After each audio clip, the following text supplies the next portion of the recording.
Yeah. And when something happened, one of them went to prison. A young girl in 18 years, she went to prison, and that was the big change for her. She had been taking care of her mother since she was 3 years old. She had been taking care of her younger brother, and she, in a way, nobody had seen her, and that's very unique in Norway because we have a really tight social welfare system. So I wouldn't believe that she hadn't been meeting any social worker before. And when I asked her in the interview, do you really mean, didn't you have contact with the social service early in life? She looked at me and said, everybody are so surprised that I'm telling you I haven't. I really haven't. But this nurse in the prison, she said that you can't go out to the street 19 years and with all your problems, you had to be taken care of. And she sent her to Core 46. So this was the starting point. She had got the flat and she really had to struggle to keep this flat so her mother wouldn't interfere with her friends because they were drug abusers and tried to damage this for her. So, but I am very strong. I am the strongest in a fight, so I managed to get them out. So this was her breakdown, and that she was prisoned was the big change. One had been in social welfare service through her life with no contact with her mother, except that her mother turned up in her flat when she was almost dead because of intoxication, and managed to get her to the hospital and suddenly became a resource for her. Even though her mother was not doing very well, she was able to help her in this situation, which was very, very important for her.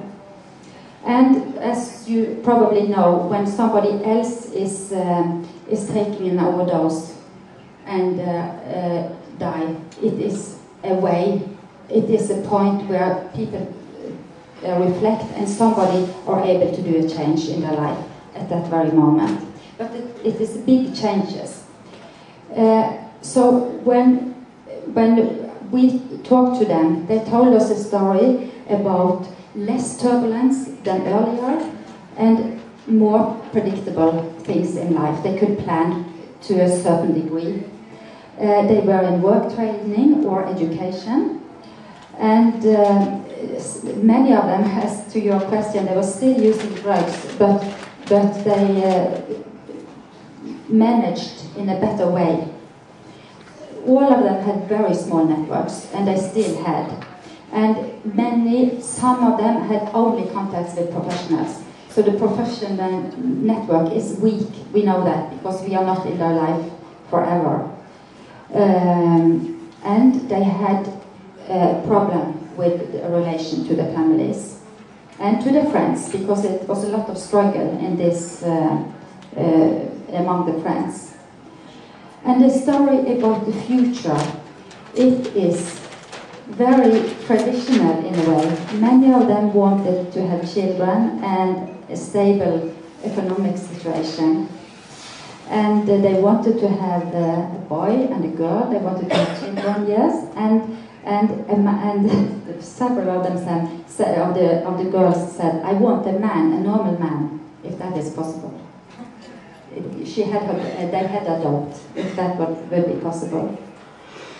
And somebody said that somebody was expecting a baby, and they said, one of them said that he didn't want the same for his child that he had himself in his childhood.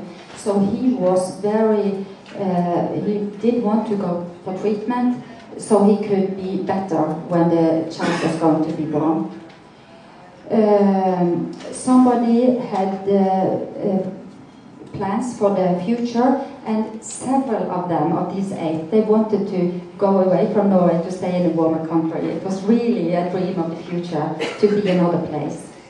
And some, it could be a possibility for somebody, and it could be that if they move, they take the problems with them.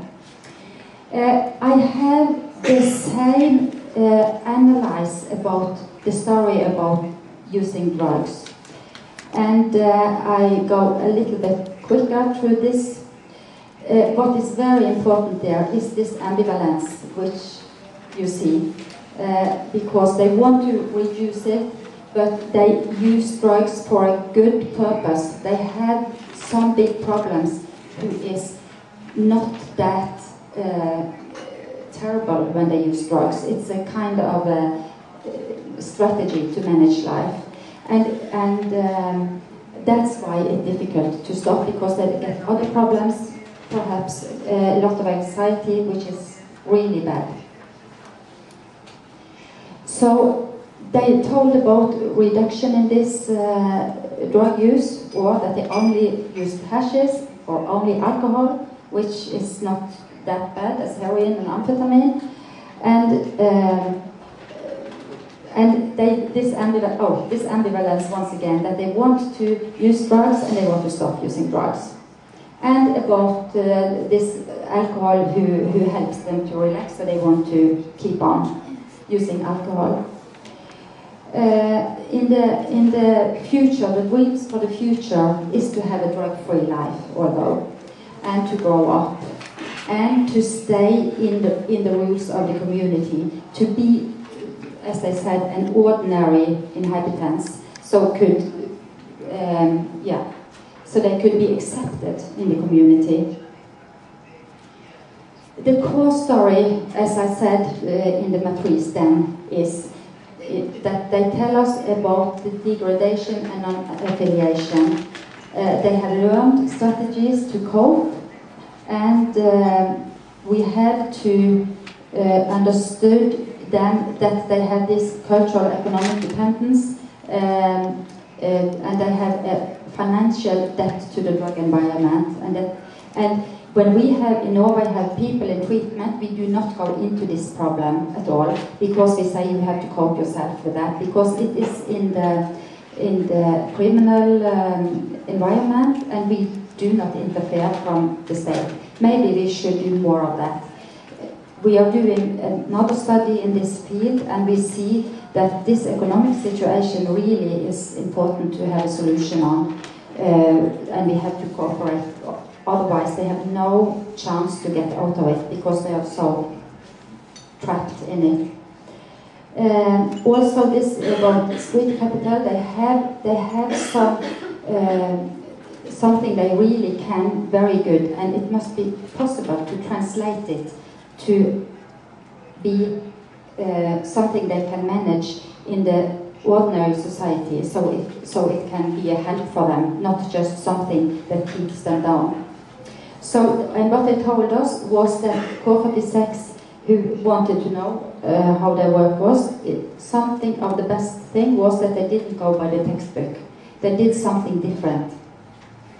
And the result of the study, as we see it, is that they have social competence and identity was developed within the marginalized society, and drug-related network decreased while caregivers network increased.